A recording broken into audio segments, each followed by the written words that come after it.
Acceptance of the things that you cannot change or control is a key component of raising your vibrational frequency of your biomagnetic field. Now, I know that's a mouthful, but this is what allows the chemicals that are in your brain that we call feelings that are associated with certain memories to be altered. When it comes to manifesting and understanding the laws of attraction, acceptance and forgiveness go hand in hand, but they are mutually exclusive. And that's what we're going to get into. All experience in life comes down to belief. Your past in its entirety has made you the person that you are at this moment, right here, right now. Your perception of or what you believe about every experience that you've ever had, every person that you've ever met, everything that you've ever experienced is what shapes your personality. It's what makes you who you are. It is also the very thing that governs your internal autopilot. In last week's video, I showed you a simple technique designed to show you your internal autopilot and reveal to you exactly what it is that it is controlling within your life. This is the first of the 5 steps to manifesting. If you did the work in last week's video, it should have been very revealing to you. You should have been made aware of all of these little subtle routines that you have in your life that you really never paid attention to, but more importantly, you should be really aware of how you feel about those routines right about now. You should also be somewhat aware now of how you might be misjudging others and situations that are happening in your life. If you haven't watched the video, I strongly encourage you to do so, because these lessons are designed to build upon each other from week to week, not just replace one lesson with the next. I want you to continue to do what you were learning in that last video, because we are still going to apply that process and that technique to a small degree to what you're going to learn and do this week. It's important that you continue to try to speak less and listen more. So going forward, I also want you to build upon last week by just slowing down your reaction time. And I want you to just maybe count to 3 in your head and just take a deep breath before you answer any question that anybody asks you at any given time, or before you go to speak. Stop yourself and just take a deep breath before you open your mouth to speak. You'd be amazed at how many times you will actually stop yourself from saying something that you probably would have said if it just blurted right out of your mouth. So practice that as well. I want you to know that if you take it very seriously, this lesson will also be very self-revealing to you. By taking the steps outlined in this video, you should become familiar with both what you believe and how you came to believe it. So if you're ready, let's get into it.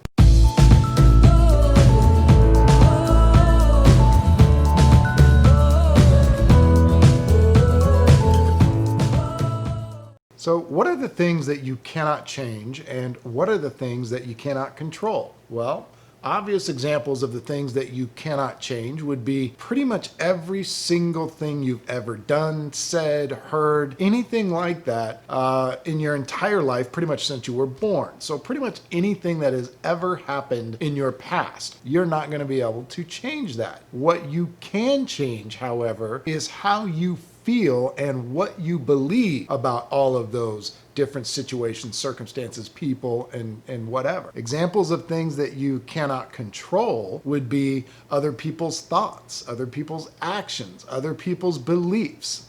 These are obvious things that you can't control, whether it be your spouse or significant other or a child. You can't control these things. Yet, for some reason, most people, when it comes to a spouse or a child, try to do exactly that. They try to control what they think, what they say at pretty much all times. And often people feel embarrassed by somebody else's words or actions, and that is always a little bit baffling to me. The 2 absolute biggest things that have the absolute biggest impact on your life are what you believe about the things that you cannot change and control, and how you choose to react to it. Now, when it comes to acceptance and forgiveness, you should know that it's a highly selfish act, but that's okay. That's a good thing in the context for what we are talking about in this video. Understand, you cannot go out into the world and give your best if you haven't done the proper work for yourself. You can't go out and love somebody else in this world and give them the best if you don't love yourself enough to give yourself the best. Understanding the role that the laws of attraction play not only in your life, but in every other person's life, whether they believe it or not, is paramount to successfully changing your vibrational frequency and elevating that frequency. If you don't know what I mean by that, then go back and watch my other video, The Law of Attraction. This one's for the rookies. I go into a little bit more depth of the laws of attraction, what they really are, and how they affect your life. So check that video out. Forgiveness is to just accept without judgment when somebody says or does something. Most of the time it's on them when they say or do something, and they just don't realize most of the time how the law of attraction is affecting and playing a role in their life. And so they don't really realize what it is that they're doing to themselves when they say or do or intend something. Too often people claim to be hurt or offended by the words or actions of another. And I'm not talking about physically, just emotionally hurt by the words or actions of another person. They say things like, they make me so mad, and oh, they hurt my feelings.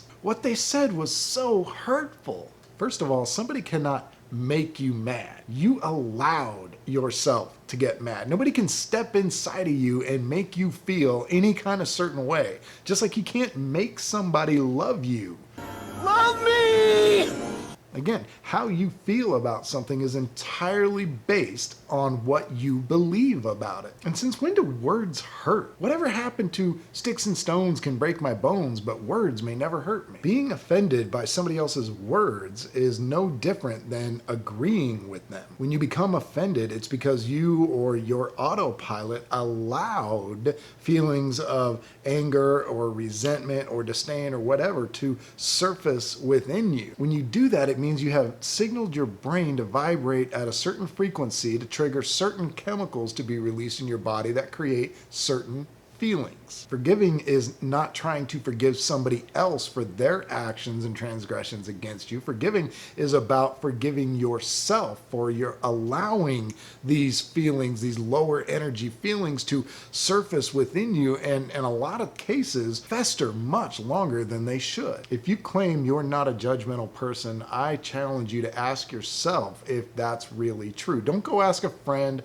or a relative. Sit quietly by yourself and ask yourself deeply and honestly if you are a judgmental person or not, and think deeply about various situations in your life, various times that you had a bad feeling towards somebody or you made a snap judgment, and ask yourself if you're not a judgmental person. And then judge yourself as if you were God. In the Bible it says, judge not, for your judgment will be judged by equal measure. How many times have you judged something, a situation, or a person based on an assumption and not something that was absolutely provable fact? Part of forgiving is just recognizing that you've allowed over your lifetime for the law of attraction to present to you only lower energy opportunities at different times to view certain circumstances, and you've allowed this to happen just because you didn't know any better. It's just recognizing all the times that you allowed your autopilot to make some of these judgments and decisions for you, and you didn't even realize it. Most importantly, it is seeing the gaps between who you are, who you claim to be to everybody else, and who you truly desire internally to be. So here's a technique that I found leads to forgiveness, and this is the technique that I want to give to you that I'd like you to practice from this video. I call it the game of how, as in, how did I get here? So what you want to do is sit in a quiet place, close your eyes, make sure you're alone. This isn't really a meditative thing, but it will probably start to kind of turn into that. It's almost like a little bit of self-hypnotism, I guess. And what you want to do is start with whatever thought you most recently can recall having at that moment, from the time you close your eyes. What were you just thinking about? And then think about how you got to that thought. Start to trace back as far as you can. How did I get to that thought? What was I thinking about? And what led to that thought? And what was I thinking about? And what led to that thought? And what was I thinking about? And just see how far back you can go. Eventually, you're going to get at a point where there's just a bunch of little gaps and you wind up at the beginning of the day. right? From the time you woke up and the thoughts that you remember having at the beginning of the day. Stupid little thoughts, right? Every thought matters in this scenario. Now, in this little game, you're going to continue to go back as far as you can. So you're going to eventually start looking at weeks at a time. And then you're going to start to see some things emerge. Next thing you know, you're going to start seeing months at a time. And how did I get to this month from last month? And how did I get to that month from the month before? And what were the circumstances and situations and thoughts and discussions that led from one month to the next? And you're going to start seeing these little dots emerge, if you will, where you are connecting the dots of your everyday life. Now, there's a deep purpose to this, so just roll with it. I know it can be a little weird and it can be challenging at times. I actually had to attempt this 2 or 3 different times, and finally I just did it when I went to bed one night, and I actually fell asleep during the process, woke up abruptly in the middle of the night, and believe me, it was extremely revealing. Choose wisely and make sure you set aside some time to do this. Along this mental journey, it's very important to be aware of how you are feeling about these thoughts that you're having. Now, we learned from the last video what that means to be aware of what you're thinking. So again, if you haven't seen the last video, go back and watch that before you attempt this technique, because it will not work if you're not fully aware of what you're feeling about these thoughts that you're having. And it's important to be honest with yourself about how you're feeling about what you're thinking. Ask yourself, why did I react the way that I did as you're going down this mental journey? Wasn't that a bit excessive at this time? Or did it really call for that reaction? Or could I have said something differently, and what might that have led to? It's okay to explore those options, but don't go too far off the path. There's a specific type of situation I want you to look for when you start to do that. This exercise can take 30 minutes. It could take a full day. It just depends on how detailed you want to get and how far back you want to go and how seriously you want to take this process. The ultimate point of this portion of the exercise of just going backward is so that you can start to see how one thing was necessary in order to get you to the next thing. And whether you wanted it to be that way or not, whether it was the situation you desired or not, whatever it is, by now you should know with the laws of attraction, you are where you are because of what you believed and the decisions and the circumstances and the situations. Every bit of it played a role. Change one little thing and where you are right now would be very different. And that's the point I want you to start to understand and what I really want you to drive home. But it's necessary to do this with these specific memories. Now, by the time you get done with this part, this is the acceptance part, not necessarily the forgiveness part. This is the acceptance part. So this is accepting all of those things that you cannot change, right? That's what we're talking about. Acceptance is about the things you can't change, your past. So you accept what they are and you let it go. It is what it is. It brought you to where you are. Now start to be happy with where you are at this moment, because where you are is watching this video, changing your life, asking for new information, new ideas, and new ways to put yourself in a different situation in the future. And that's the point that I'm trying to drive home. Okay, so this is the acceptance part. Now we're going to go into the forgiveness part. Now, during this exercise, when you get to a point where you have a memory where you had a disagreement with somebody, or you didn't like the situation, or you made a harsh judgment, or you just felt ill will toward the person or the situation, or whatever the case may be, whatever that lower energy memory pops up in your timeline of events, this is where I want you to go off track just a little bit, not a lot, just a little bit. But I want you to slow down this memory, kind of like you would if you were in a movie dream sequence and you kind of all of a sudden start hearing the thoughts in your head and there's conversations going on in the background, but they're a little bit muffled. I want you to muffle the disagreement. I want you to muffle that argument, and I want you to pull yourself into the surrounds of your argument. What was going on in the environment? I want you to focus in on all of the things that you didn't pay attention to the first time. And then I want you to ask yourself, why did the law of attraction bring me to this situation at that time? With this new understanding that you have about the law of attraction, ask yourself that question. Why am I here? What were the thoughts that I was having that led me to this exact circumstance? And why did I react the way that I did? And knowing what I know now about everything that has happened since, what is it that I would change about that situation? And then I want you to focus in on that, because in that moment, you will start to release and you will start to feel the release of any kind of guilt or ill will or anything about that situation that you were still holding on to. Ask yourself, why did the law of attraction bring the two of you together? What were you feeling in that exact moment? What were the extenuating circumstances that were going on at that moment that you might not have been paying attention to? What if the other person was right? What would that have looked like? Then start to play the game of how from that person's perspective.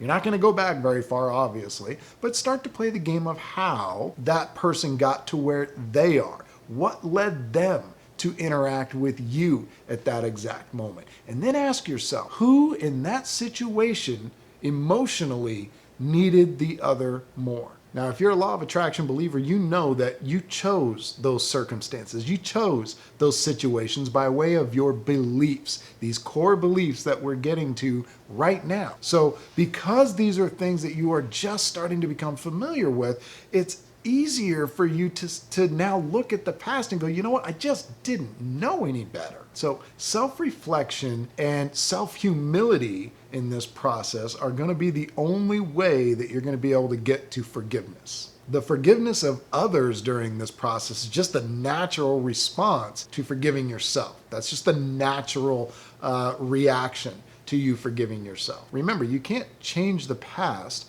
but you can change what you believe about the past. And by doing so, you're going to change how you react in the future. Play the game of how going forward. How are you going to go forward now with this newfound understanding? How is this going to change any future interactions with some of these people from your past? How is this going to change how you react to similar situations that may arise in the future that you've dealt with now in your past? Just go forward with the understanding that you alone control what you believe. Nobody else can control that for you, and belief is the very foundation of who you are. In the next video, we're going to talk about step 3 of how to manifest, and that is creating your perfect average day. So we're going to take some very specific actionable steps that are going to help give you the building blocks that you need to create that perfect foundation for manifesting the things that you desire to experience in your life. So to keep the discussion going, please comment below. And if you like what you see and you like what you hear, please hit that subscribe button. And when the bell icon pops up, hit that too, and you'll always be notified when a new video comes out. Until next time, thanks for watching. Please subscribe to my YouTube channel.